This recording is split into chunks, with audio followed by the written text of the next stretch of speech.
Capítulo 3. Durante algum tempo ficou assim, mergulhado em recordações, a cabeça apoiada numa das mãos. Pouco a pouco o sorriso desapareceu de seu rosto e a expressão de seus olhos, os cantos mais caídos de sua boca, deram-lhe aparência de sofrimento e abandono. Viu-se menina na casa cor-de-rosa que os pais possuíam em Vila Mariana, brincando no jardim. Lembrava-se das roseiras amarradas em varetas pintadas de verde, da árvore grande num dos ângulos do gramado coberta de flores roxas e um pé de mimosa amarela no outro. As corolas amarelas eram redondas e macias, e ela gostava de colher algumas e passá-las nas faces para fingir de pó de arroz. A mãe chamava-a de Anete, o pai só dizia Ana. Era uma menina feia, alta, de pernas compridas, os cabelos castanhos caíam-lhe em 2 tranças sobre os ombros magros. Aos domingos, os avós de Castro vinham almoçar.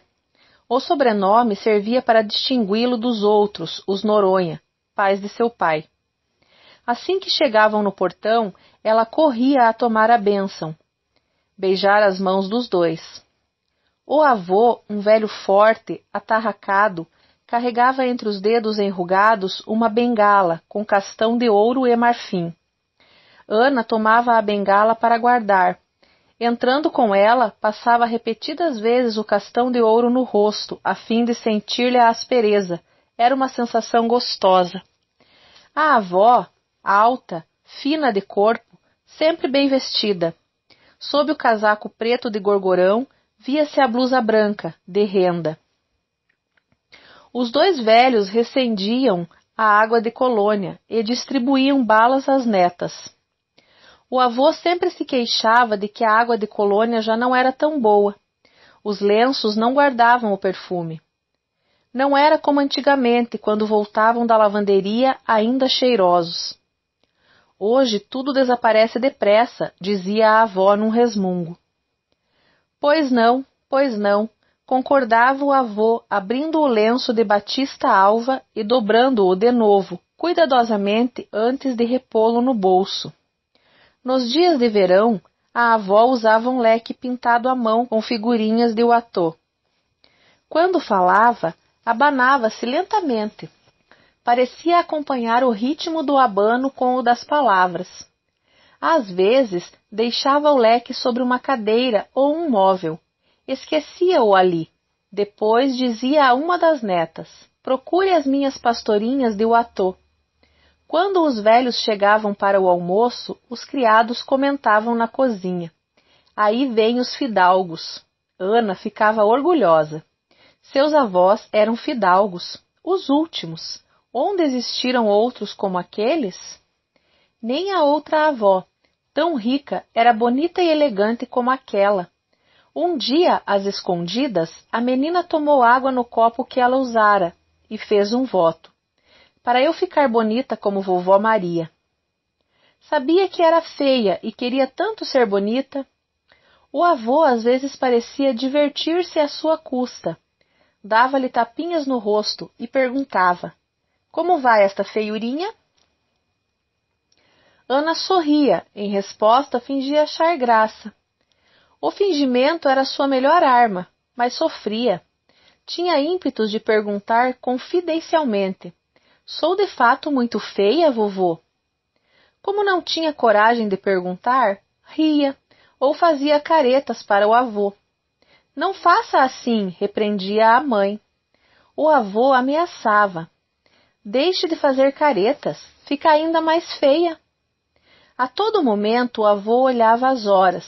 Não podia perder as corridas na Moca. Possuía cavalos importados da Inglaterra, e quando um deles corria, o velho punha-se nervoso e inquieto. Ao despedir-se depois do almoço, pedia à avó: reze, Maria, precisamos ganhar. A avó dava-lhe pancadinhas com o leque, arrumava-lhe o lenço e dizia que ele jogava muito. Ana corria a buscar a bengala.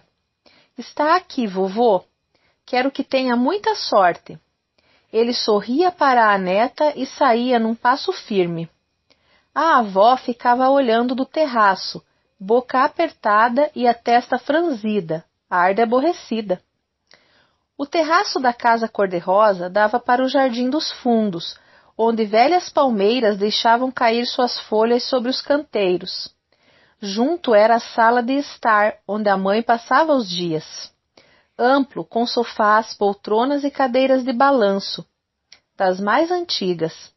Sobre uma mesa grande havia revistas, vindas de muitos países.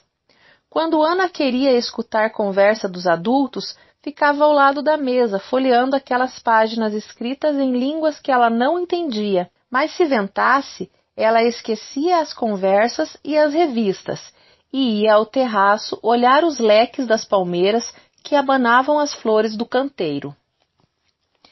Desde pequenininha, inventava histórias, conversava com as flores, o vento, os pássaros.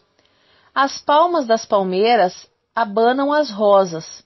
As rosas estão muito contentes com as palmas. Parece que as rosas estão rindo de alegria. Rosas risonhas, vocês estão rindo? Eu queria ser bonita como a rosa vermelha da roseira grande. Meu Deus, eu queria ser linda como essa rosa vermelha. Deixe eu ser bonita assim. Sim, Deus? Esperava um milagre. Passava os dedos pelas faces, apalpava a testa, os olhos, o nariz. Creio que estou bonita. Deus me ouviu. Corria ao espelho nervosa, com medo desse primeiro encontro com ele após a transformação. Afinal, enchia-se de coragem e olhava. Continuava feia. Os olhos marejavam-se de água, mas Ana não perdia a fé. Um dia serei linda, e toda a gente vai me olhar e ficar admirada. E vão dizer, como a Nete ficou bonita. Que foi que aconteceu? E eu falarei comigo. Foi Deus, um milagre de Deus. Lembrou-se do tempo das jabuticabas, quando seus pais, a irmã e ela iam à casa desses avós, na Alameda Santos. No jardim havia uma fileira de coqueiros carregados de caixos. No fundo, o quintal se alongava até a outra rua e havia 20 jabuticabeiras. A avó, de vestido roxo claro e sombrinha branca, dirigia-se vagarosamente para lá, à frente de um grupo de convidados. Sentavam-se em cadeiras de junco, sob as árvores e esperavam. Sobre as mesinhas de ferro, viam-se cestas cheias de frutos negros e reluzentes. Entre exclamações alegres, todos chupavam e elogiavam as jabuticabas. O avô cortava cada uma com uma faquinha de cabo de madrepérola, antes de pô-la na boca. Ana olhava espantada. Era muito melhor não cortar, deixar fazer pafte na boca. Depois o mordomo oferecia licores deliciosos de que todos tomavam um cálice. O avô dizia que era bom aquecer o estômago, a fruta era muito fria, podia fazer mal. Quando os convidados se retiravam e a família ficava só, a avó comentava: "Foi um sucesso, meu velho. As frutas nunca estiveram tão saborosas." O avô consultava o relógio e dizia: "Sabe que horas são? São horas de mandar servir o jantar. Tenho que estar no clube para o jogo, às 9. Não pode ficar em casa uma noite?" perguntava a avó zangada. Ao que ele respondia piscando um olho para a Nete: "Quando eu for velho, aí eu ficarei em casa. O que acha, macaquinha?" Ana achava divertido aquele avô, mas não gostava dos nomes que lhe dava: feiura, macaquinha. Por quê? E por que não falava assim com Albertina? Ah, Albertina tinha olhos negros, cabelo claro e macio, como era alta e bonita. Saía o velho, voltavam todos para casa. A menina subia logo para seu quarto, ficava horas pensando. A mãe de Ana era loura, alta, muito elegante. Gostava de ler e diziam que escrevia um diário. Quando morreu, Ana revirou a casa inteira à procura desse diário. Nada encontrou. A mãe deixara apenas algumas cartas muito bem escritas, que falavam de pessoas e lugares que ela conhecera. Ana guardou-as com carinho. Seu pai era seco de temperamento e, como a mãe, rigoroso na educação das filhas. Albertina era sua única irmã, 7 anos mais velha. As duas cresceram num ambiente em que os modos de uma moça eram sagrados. Tinham de obedecer a uma inflexibilidade de caráter e uma rigidez de costumes que raiavam pelo exagero. À medida que crescia, Ana via o mundo transformar-se. Muitas coisas reprováveis em sua infância tornavam-se corriqueiras, banais. Por isso, quebrara ela mais tarde o padrão de honra de sua família com certa complacência, a observar que tudo que seus pais e avós haviam lutado e procurado preservar a todo custo, ruía à sua volta, ante os olhos condescendentes da maioria. Revia sua mãe acompanhando-a às festas numa época em que quase todas as amigas iam sós. Permanecia sentada a noite toda, sem ter com quem conversar. Apenas uma ou outra senhora que teimava em fiscalizar as jovens se encontrava casualmente por ali. O pai não permitia que ela ou Albertina descuidassem a linguagem, usassem termos de gíria. Os mesmos que seus filhos e todos os jovens usavam agora a todo instante, com a maior naturalidade. Se a avó ainda vivesse, como não se espantaria ante a liberdade da neta, que entrava e saía sozinha, ia dançar com o noivo em clubes, sempre acompanhados dessa mocidade agitada e inquieta. Mamãe, hoje há um jantar dançante em tal lugar, eu vou com fulano. Apenas isso. Albertina e ela tiveram professores em casa, nada de bater pernas pelas ruas. Professores de línguas, pintura, música, literatura inglesa, francesa, alemã. Ana suspirou, pensando, se tivesse continuado os estudos de piano, talvez fosse agora uma grande artista. Lembrou-se de quando a irmã se insurgiu contra tanto estudo. Por que estudar tudo isso? Ninguém estudava assim. O pai zangara-se. A ignorância não constituía exemplo a seguir. A educação era a melhor fortuna que poderia deixar às suas filhas. Quando vinham visitas, a mãe fazia Ana tocar piano. Gostavam e aplaudiam. Lembrou-se de um jantar oferecido pelos outros avós, os Noronha. Uma pianista famosa fora contratada para tocar na reunião. O casal de velhos convidara todos os restantes amigos de outros tempos. E dissera aos netos moços que fossem aprender com os velhos as boas maneiras, a finura. Hoje não há modos distintos nem conversas elevadas, dizia esse avô, que parecia ter sempre a boca cheia por causa da dentadura. Ana, a irmã e os primos observavam, encantados, a entrada dos convidados. A avó Clarinda, de vestido de renda preta, com suas pérolas e seus brilhantes, excitada como uma menina em seu primeiro baile, dizia recebendo os que chegavam: como em nosso tempo de moços! Vamos recordar juntos essas coisas? E lembra-se? Ana e os primos nunca esqueceriam aquela festa, e para marcar a data apelidaram-na o jantar do lembra-se. À chegada daquelas senhoras amigas da vovó Clarinda, uma estava decotada e tinha os braços nus. Naquele tempo, só as senhoras idosas vestiam-se assim nas recepções. Era apenas a caricatura do passado, pois todos afirmavam que ela fora belíssima.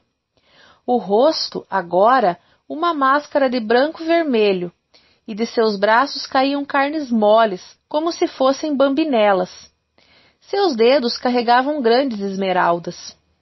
Outra tinha os cabelos pintados de azul, pisava com firmeza. Ao chegar, beijou a vovó Clarinda nas 2 faces, sorriu para os outros, depois sentou-se na poltrona mais próxima. Tirou uma piteira e um cigarro, procurou fósforos.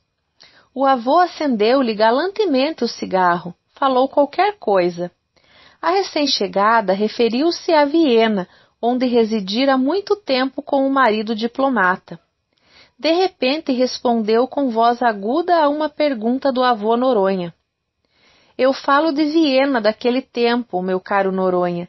Viena das valsas e das mulheres bonitas. O avô foi ao encontro do amigo barão. Solícito, conduziu-o com cuidado através do vestíbulo, como se fosse escorregar. O reumatismo estava melhorzinho? O barão protestou enérgico. Ainda posso andar sozinho, não estou inválido e nem imprestável. Quem está com o reumatismo? Quem disse o amigo? Apresentou-se um senhor de cabeça completamente branca, ar altivo, sério, uma roseta bicolor na lapela. A condecoração emprestava-lhe tanta importância aos olhos de Ana que ficou examinando-o de longe, fazendo conjecturas sobre conjecturas. Albertina cochichou que talvez fosse um embaixador, eles usavam condecorações. Quando chegou tia Lelê, as duas meninas e os primos apertaram os lábios para não rir. A seda do vestido de tia Lelê fazia raque-raque. Ela era tão alegre, tão divertida. Cumprimentou, beijou, deu palmadinhas nas costas de uns, beliscou a papada de outros. Estava atrasada? Assestou o lorgnon e estacou diante do grupo de jovens. Cochichou galante. Preferia ficar aqui com vocês para ver se pega um pouco dessa mocidade em mim. Não gosto dos velhos. Velho lembra a morte. Riu-se com prazer. Piscou para os primos e voltou ao grupo mais numeroso, onde o velho condecorado dissertava sobre a mulher e sua influência na família. Tia Lelê era pequena, miúda, um pouco desengonçada dentro de seda dura do vestido. Tirou o manto de veludo, pô-lo no apaltar da cadeira, toda ela cheirando a pó de arroz e água de toilé. É essa que reza para a alma do Sr. Murray? Perguntou Ana em voz baixa à irmã. Os mais jovens rodeavam Albertina, que, sendo a mais velha do grupo, era a que mais sabia a respeito das crônicas familiares. Conte, conte. Imaginem que quando os filhos de tia Lelê tinham febre, ela dava-lhes uma colher de magnésia de Murray. As crianças ficavam sem febre e sem dor de barriga. Então, ela olhava o retrato do Murray no vidro de magnésia e rezava-lhe uma ave-maria. Pois o homem inventara um remédio que curava todas as dores com apenas uma colherada. Todas as noites ela rezava olhando o retrato no vidro. Houve risos. Albertina continuou. Outra vez ela se impressionou porque leu numa coroa mortuária esta frase. A Leopoldina, noiva dileta de Oscar desolado. Durante anos nossa tia rezou pela alma dessa Leopoldina. Para não haver engano no céu, diziam assim, esta é para Leopoldina, noiva dileta de Oscar desolado. Risadinhas disfarçadas partiram do grupo de jovens. Albertina continuou contando a oração que tia Lelê também rezava para a alma de Tutankhamon. O faraó? Perguntou um dos primos. Também rezava para o faraó? Albertina esclareceu. Mas ele devia ter sido muito cruel. Rogara uma praga terrível em quem lhe tocasse o túmulo. Como séculos depois o tal lord inglês morresse misteriosamente, de certo por causa da praga, tia Lelê rezava a fim de aplacar a cólera da alma de Tutankhamon. Um senhor, apoiando a bengala e voz enfraquecida, entrou na sala. Saudou a todos com a cabeça, abraçou a avó Clarinda. Que ideia magnífica aquela reunião de velhos amigos, sim senhora. Quando o criado anunciou o jantar, o avô deu o braço à dama de esmeraldas, e a avó Clarinda foi conduzida pelo senhor da condecoração. Tia Lelê deu um gritinho de satisfação ao entrar na sala de jantar. Sentaram-se à volta da grande mesa coberta de amascado branco, iluminada com candelabros de prata. Nas paredes sombrias, a luz das velas dançavam sombras gigantescas, e onde desdobravam-se tapeçarias de belvás. Meninas louras estendiam os braços nus para o alto e tentavam apanhar cachos de uvas douradas. Os velhos Noronha entreolharam-se felizes. Por um momento pensaram que o tempo não passara. Ali se encontraram muitos dos amigos de outrora, de 40 ou 50 anos antes, que se sentiam ainda moços e fortes e aceitavam convites para jantar. Todos riam, todos por se verem reunidos à luz das lâmpadas antigas, trocando brindes e recordando outros jantares festivos, talvez bem mais festivos, porque naquele tempo havia desejo, ou amor, ou ambição, ou sonhos que agora estavam mortos. Para viver bem, deve-se ter alimentação adequada. Para uma alimentação adequada, devemos comer 3 legumes por dia, 2 verdes e 1 amarelo, falou a dama das esmeraldas, agitando as balbinelas dos braços. Por isso, como tomates e uma fatia de abóbora todos os dias, e mais um pouco de alface, disse o velhinho sentado ao seu lado. Pois para mim não há como uma boa canja ao jantar. Cai bem, predispõe a um bom sono, confessou uma senhora alta e magra, vizinha do senhor condecorado. Este, por sua vez, acrescentou com ênfase. Não, não basta. O leite é indispensável. Tem muito cálcio e é de cálcio que precisamos para fortalecer os ossos e os dentes. Dentes? Perguntou tia Lelê, satisfeita depois de ter provado a sopa. Quem falou em dentes? Os meus há muito tempo foram passear. Prefiro esses que possuo agora. Diante do olhar reprovador do vizinho, falou simplesmente. Prima Clarinda, este creme de galinha está delicioso. Não sabia que atingia a 3ª dentição? A senhora alta e magra sorriu, a que não passava sem o prato de canja. Tinha um jeito esquisito de sorrir, arreganhando o lábio superior e mostrando os caninos agressivos. Um grosso colar de brilhantes rodeava-lhe o pescoço ossudo. Ergueu o indicador direito e, num meneio gracioso, como se fosse revelar um segredo, falou em tom bem mais baixo. Além da canja, isso é que vocês não sabem. Bebo todos os dias 1/4 de Bortaille de bom vinho. Ah, sem isso eu não posso viver. O velhinho delicado, que ocupava a cadeira em frente, não ouviu bem. Pediu explicação. Que espécie de cálcio prima Leocádia estava citando? Gostaria de anotar. Quando soube que ela falara de vinho, riu com explosão e a dentadura saltou-lhe da boca. A senhora de cabelos azulados perguntou à prima Leocádia que vinho preferia. Todos se animaram, citaram marcas, compras realizadas na Europa, encontros onde haviam se divertido, encomendas. Cara amiga, disse o barão à vizinha da esquerda, tenho orgulho de possuir ainda os meus dentes, quase todos. A que devo? Ao leite e às frutas que comi a vida inteira. Eu não como doces. Os doces são a perdição dos dentes. Tem razão, confirmou o avô Noronha. Que tal estão achando essa champanha? Admirável, falou o senhor condecorado. Esse jantar me faz lembrar uma noite em Roma. Rememorou épocas passadas. Comiam devagar, escolhendo os pedaços de peru com cuidado. O barão, disfarçadamente, enfiou os dedos num dos bolsos do colete e tirou uma pastilha esbranquiçada que pôs depressa na boca. Como a senhora decotada que tivera um marido diplomata o olhasse com um sorriso malicioso, explicou em voz baixa. Um digestivo, apenas um digestivo.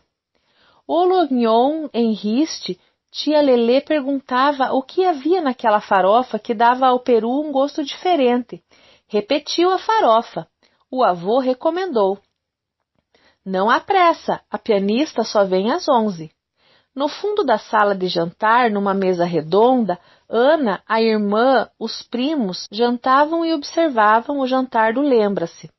Esquisito aquela gente a recordar, mas recordar o quê? Por quê? Na mesa dos velhos, todos bebiam champanhe devagar, aspirando o perfume. Recordaram juntos outros jantares. Falaram os métodos de rejuvenescimento. Um se atreveu a citar Voronov. Tia Lelê fez-se toda ouvidos. Esvaziou o champanhe que ainda restava na taça e disse que o considerava um grande homem, um benfeitor da humanidade. Ah, esse viveria há muito tempo. E você não precisará rezar por ele, caríssima Lelê, disse o avô chistoso. Não entrará no rol dos seus queridos mortos. Talvez ele vá antes de mim, apesar de todos os seus métodos. Os que estavam ao seu lado riram-se ao vê-la tão animada. A avó Clarinda perguntava ao barão, que familiarmente chamava de Godofredo. Quantas cabeças de gado tem na sua fazenda, primo Godô? Milhares. Há gado que nunca viu gente. A senhora de cabelos azulados interessou-se vivamente. O quê? Gado selvagem? Será possível, Godofredo? A senhora alta sacudiu os brilhantes das orelhas.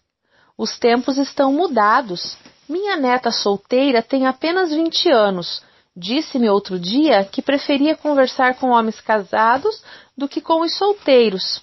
Imaginem que modos de pensar das jovens de agora. Mas Carola, querida, interveio a dama das esmeraldas, os braços nus muito magros, as bambinelas frouxas. Compreendo perfeitamente as palavras das meninas.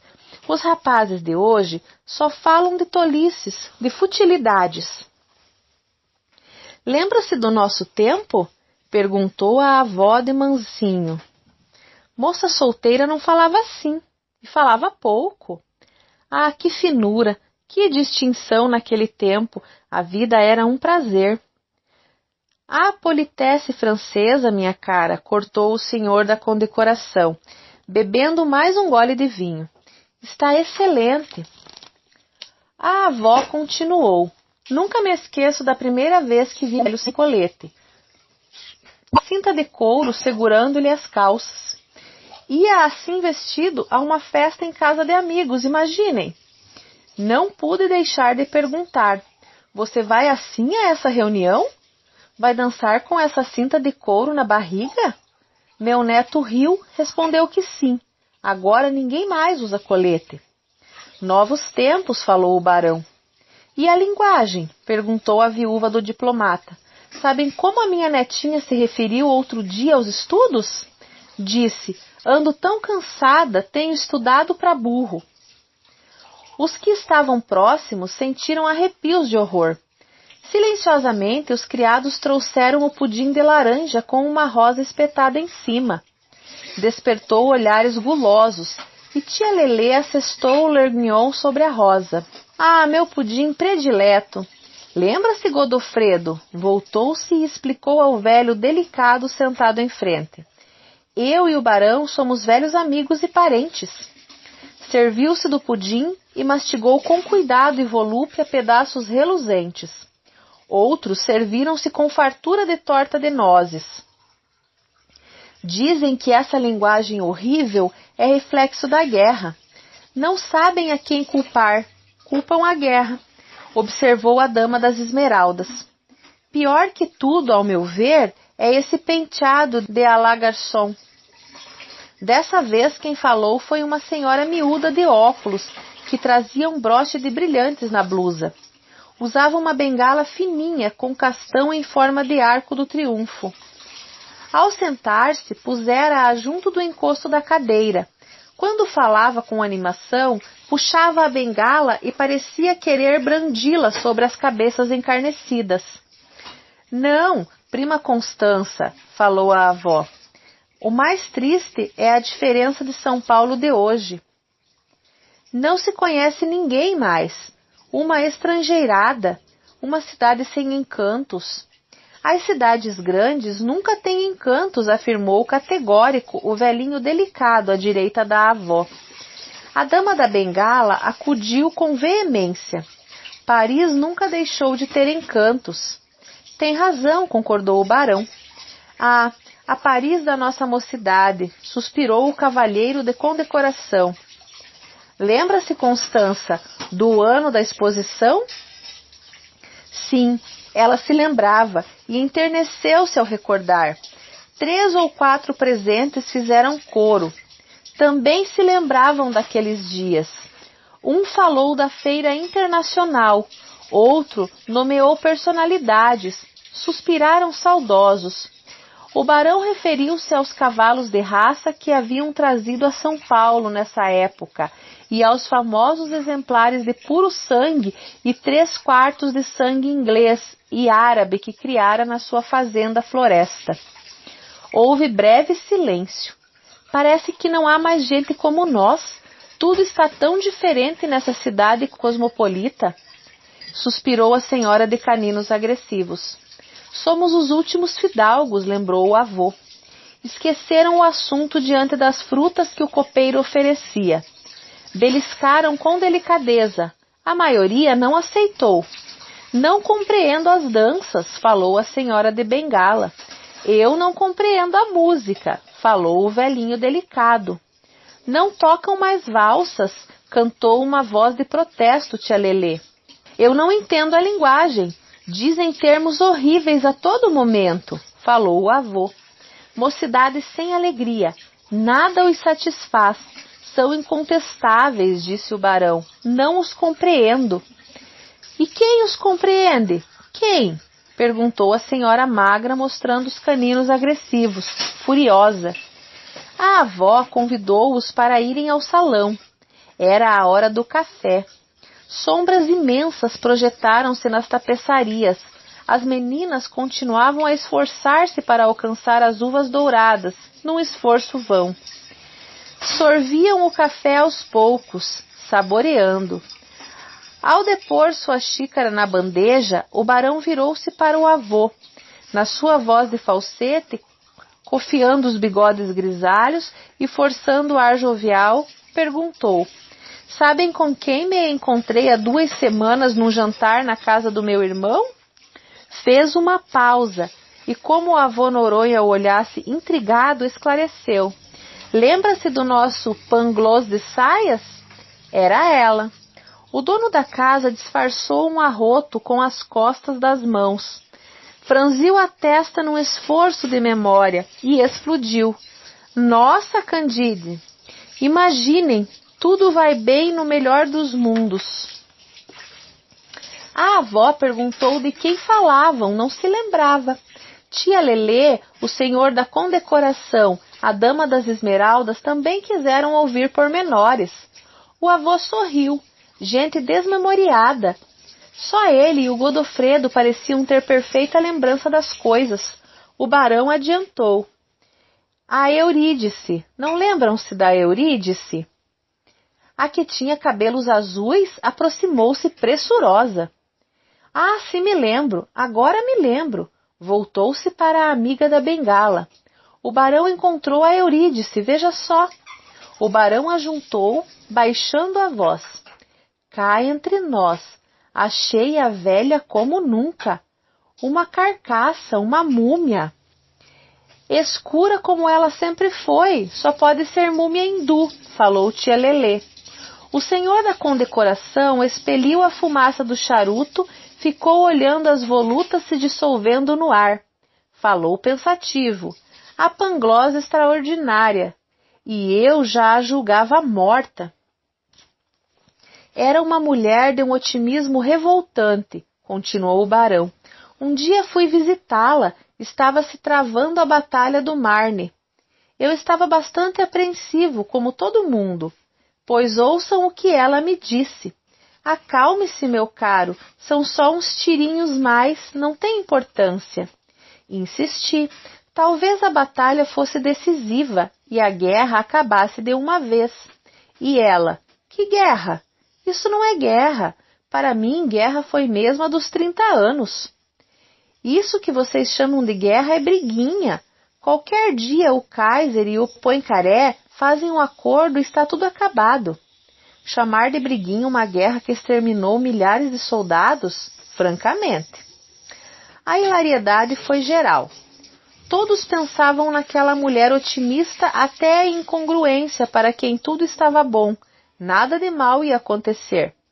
Sempre achei Eurídice meio gira, observou a de bengala, erguendo o arco do triunfo e sacudindo-o à altura da testa. Não, falou a avó Clarinda, não era gira. Fazia essas coisas para ser diferente dos outros. Um dia, primo Godot e eu fomos visitá-la e a encontramos deitada no banquinho do piano, de barriga para baixo, pernas e braços no ar, fazendo ginástica. Quando nos viu, fez adeuzinho com uma das mãos e o banquinho girou. Era simplesmente grotesco. É certo que éramos íntimos, mas se anunciassem estranhos, ela os receberia da mesma maneira. Riram-se de novo e alguém perguntou: será que ela nunca desconfiou de que a apelidamos de Pangloss? Acho que não, falou o barão. Estivemos recordando coisas passadas e ela não aludiu nem de leve ao apelido. Fez uma pausa e suspirou. Foi uma bela mulher. Citaram-se belezas outrora famosas e as grandes festas a que assistiram juntos. O velho delicado passou a tratar de negócios, café, bolsa. O barão anunciou uma estação de águas, iria logo. A senhora das Esmeraldas mostrou-se interessada. Também desejava fazer uma estação, repousar um pouco.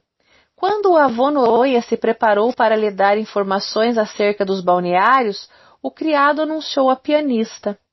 Era uma moça forte e saudável. Entre aquela assistência envelhecida, dava a impressão de saúde, beleza, força. De vestido sem mangas, rompiam 2 braços bem torneados, morenos, rijos. Quando tocou os primeiros acordes exuberantes, os ouvintes estremeceram como amedrontados. Depois, breve pausa, e uma harmonia suave brotou de seus dedos. Era uma fuga de Bach. Ouviram a primeira parte num silêncio conventual.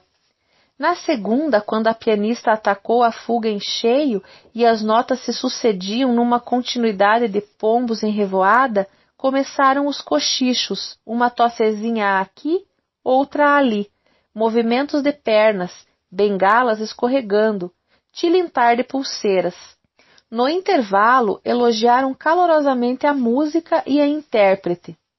Perguntaram: e Chopin? Não tocaria Chopin? O barão aproximou-se cortês. Ela poderia tocar Clair de Lune, de Debussy? Depois Chopin. A pianista tocou.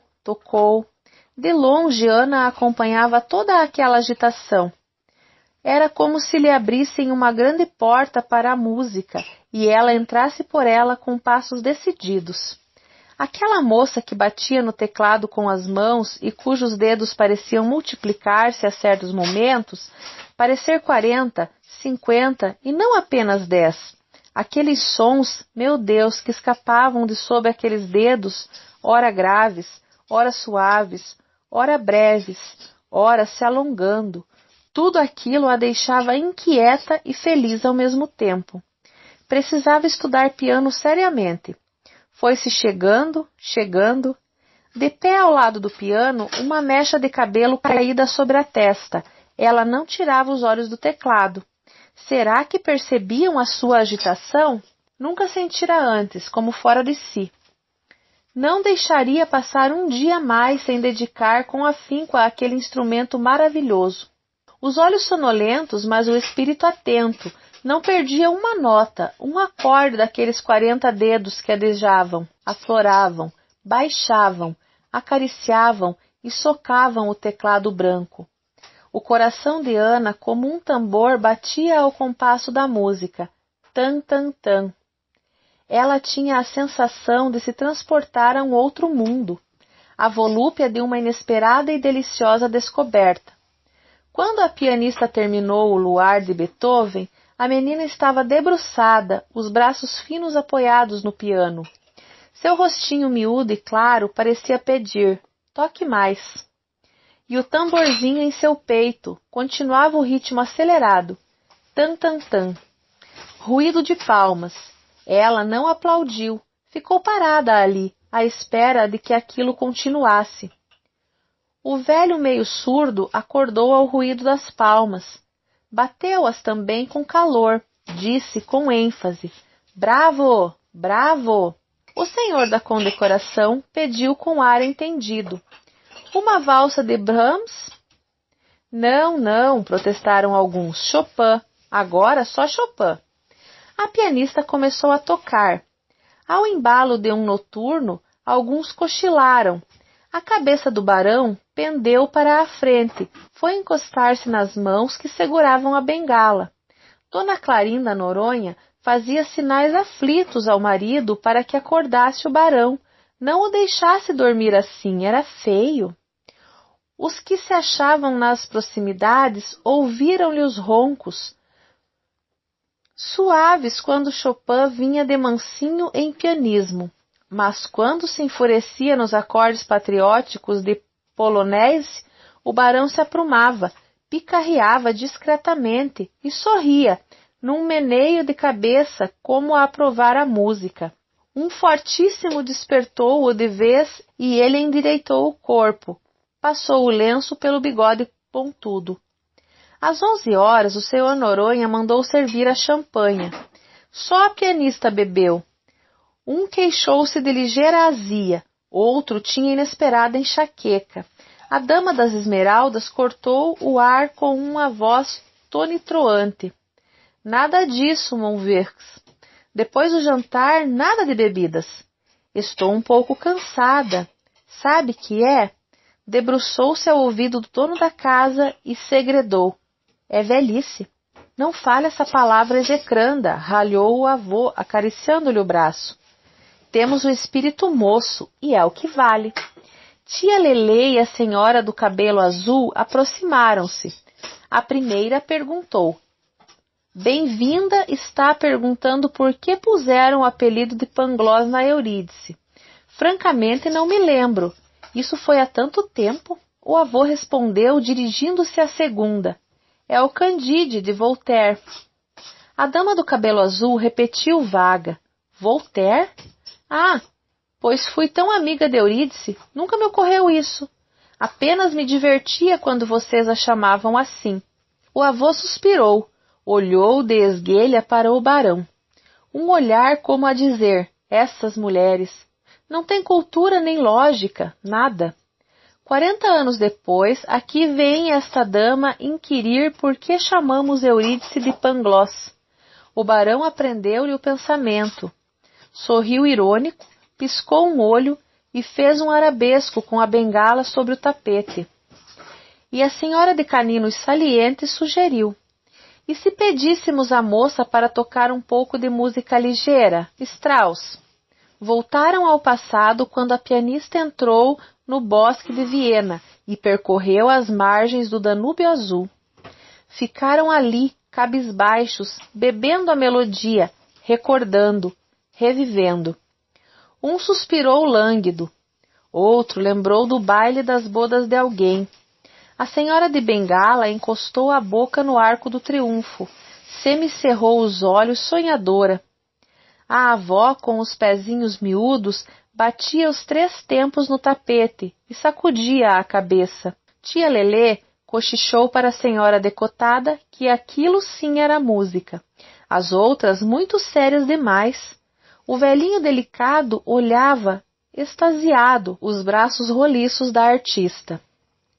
Os últimos acordes do Amor de Cigano marcaram o fim da reunião.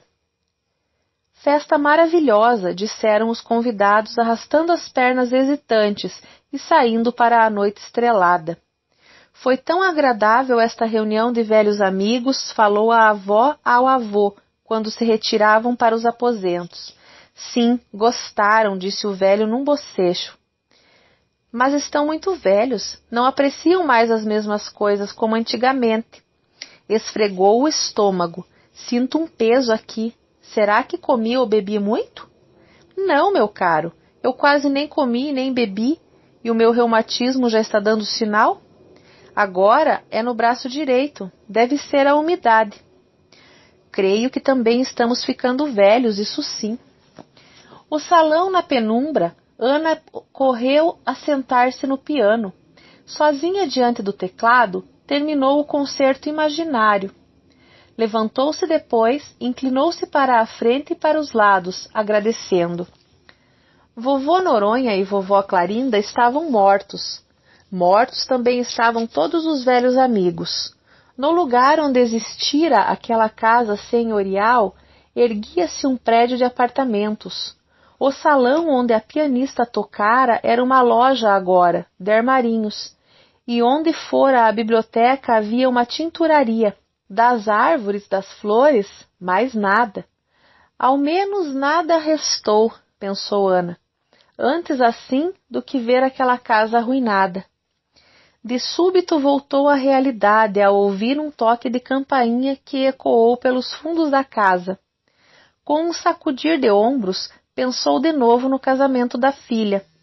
O vestido, a recepção. Fez mentalmente uma lista de convidados. Lembrava sempre mais um, mais um.